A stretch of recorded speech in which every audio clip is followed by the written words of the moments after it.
Praise the lord.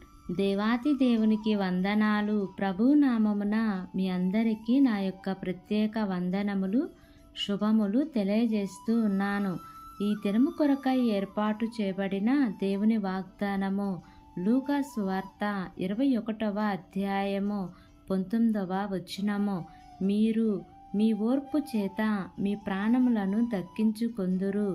ఆమేన్. దేవునికే మహిమ కలుగును గాక. ఈ ఉదయకాల సమయమున దేవాతి దేవుడు ఈ యొక్క వాగ్దానము ద్వారా మనందరితో మాట్లాడుతూ ఉన్నారు. ఈ యొక్క వాక్యమును మనం జ్ఞాపకం చేసుకుంటే, మీరు మీ ఓర్పు చేత మీ ప్రాణములను దక్కించుకొందురు అని దేవుడు వాగ్దానం చేస్తూ ఉన్నారు. ఈరోజు చాలామంది ఓర్పు లేక చాలా వరకు సూసైడ్లు చేసుకుంటూ ఉన్నారు. ఓర్పు లేక ఎంతగానో తమ ప్రాణములను పోగొట్టుకుంటూ ఉన్నారు. ఆ ప్రాణములను దక్కించుకోలేకపోతూ ఉన్నారు. ఈ ఉదయకాల సమయమున ఈ యొక్క వాక్యము వింటున్న ప్రియ సహోదరి సహోదరుడా, నీ జీవితంలో వస్తున్న శ్రమలను బట్టి కానీ, నీ మీదకి వస్తున్న శత్రువులను బట్టి కానీ, లేదా ఎవరైనా ఒక మాట అన్నప్పుడు నీవు ఓర్చుకోగలుగుతున్నావా? నీవు ఎప్పుడైతే ఓర్చుకోగలుగుతావో అప్పుడే నీవు నీ ప్రాణమును దక్కించుకోగలుగుతావు. కానీ చాలామంది చేసే పని ఏమిటి అంటే, వారిలో ఓర్పు ఉండదు, సహనము ఉండదు. కోపముతో ఎంతో ఆగ్రహము వచ్చిన వారి వలె ప్రవర్తిస్తూ ఉంటారు.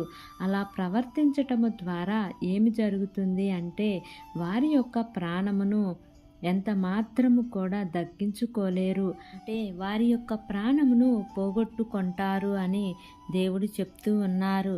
అయితే నిన్ను నీవు ఒక్కసారి పరిశీలన చేసుకో. నీకు ఓర్పు ఉందా లేదా? క్రైస్తవులమైన మనకు తప్పకుండా ఓర్పు కావాల్సిందే. క్రైస్తవుడు అంటే ఓర్పుగా ఉండవలసిందే అనే విషయాన్ని మర్చిపోవద్దు.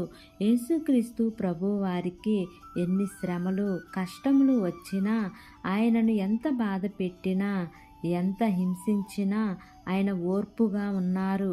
అందుకే ఆయన ఒక ఉన్నతమైన స్థితికి చేరగలిగినారు. మరి యేసుక్రీస్తు ప్రభువారు ఎందుకు ప్రాణమును దక్కించుకోలేదు అని అంటున్నారా? ఆయన మన కోసము తన ప్రాణమును పెట్టడానికి వచ్చారు. ఆయన మనము ఎలా ఓర్పు కలిగి ఉండాలో, ఎలా ఈ లోకంలో జీవించాలో ఆయన మనకు నేర్పించటానికి ఆయన ఈ లోకానికి వచ్చారు. ఆయన ఈ లోకముకి వచ్చి ఎన్నో శ్రమలు అనుభవించారు. ఆయన ప్రాణంను పోగొట్టుకోకపోతే మనకు రక్షణ లేదు కాబట్టి ఆయన తన ప్రాణంను పోగొట్టుకున్నాడు. మరలా తిరిగి 3వ దినమున తిరిగి లేచారు.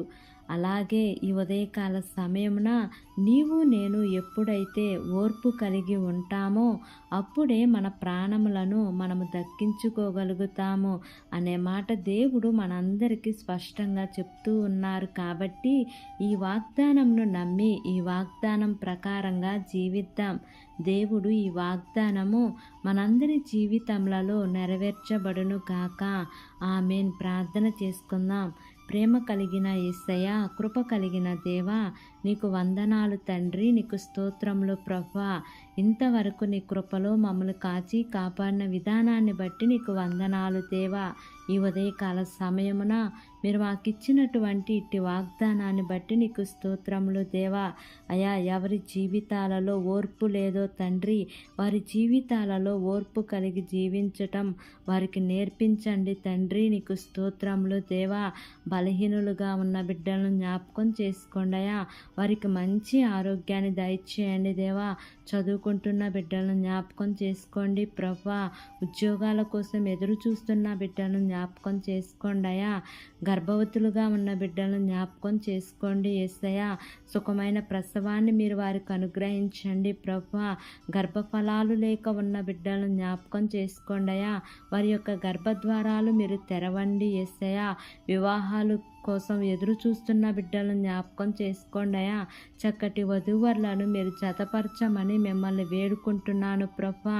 కోర్టు కేసులతో బాధపడుతున్న వారిని జ్ఞాపకం చేసుకోండి అయ్యా. ఆ కేసులన్నీ కూడా నా ప్రభా కొట్టివేయబడటానికి కృప చూపించండి దేవా. మా దేశాన్ని పరిపాలిస్తున్న ప్రతి అధికారుల కుటుంబాలను జ్ఞాపకం చేసుకోండి దేవా. వారికి మంచి ఆరోగ్యాన్ని ఇవ్వండి తండ్రి. వారు ఏ పని చేసినను సఫలతను మీరు వారికి అనుగ్రహించండి దేవా. వారి ప్రయాణాల్లో క్షేమాన్ని ఇవ్వండి తండ్రి. నీ ప్రియబిడ్డలు చేస్తున్న ఉద్యోగమును, వ్యాపారమును, చేతి పనులన్నిటినీ కూడా మీరు ఆశీర్వదించమని మిమ్మల్ని వేడుకుంటున్నానయ్యా. ఈ దినమున నూతనంగా ప్రారంభిస్తున్న ప్రతి కార్యక్రమంలో యేసయ్యా మీరు ముందుండి నడిపించమని అడుగుచున్నాను తండ్రి. నీకు స్తోత్రములు ప్రభా. అయ్యా, ఈ ఉదయకాల సమయంలో ప్రయాణం చేస్తున్న ప్రతి బిడ్డను జ్ఞాపకం చేసుకోండి అయ్యా.